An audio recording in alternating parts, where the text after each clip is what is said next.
বিরাট কোহলি নিজের ফিটনেসের সঙ্গে কোনো আপোস করেন না। এবার তিনিই কিনা পেয়েছেন ঘাড়ে চোট। শুধু তাই নয়, ব্যথা কমানোর জন্য তাকে নিতে হচ্ছে ইঞ্জেকশনও। ভারতীয় ক্রিকেটের কিংবদন্তি ফিটনেসের অন্যতম উদাহরণ তিনি। তাকে দেখে তরুণ প্রজন্ম অনুপ্রাণিত হয়।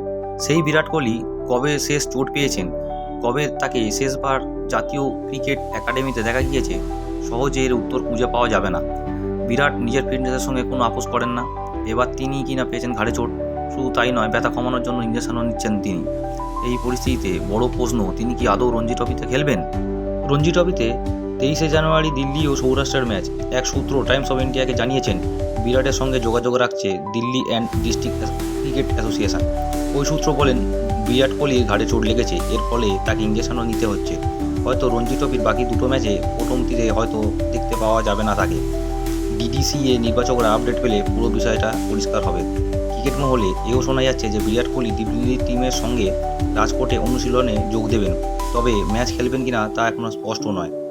তবে দিল্লি টিমের হয়ে আসন্ন রঞ্জি ট্রফিতে ভারতের উইকেট কিপার ব্যাটার ঋষভ পন্থকে দেখা যাবে।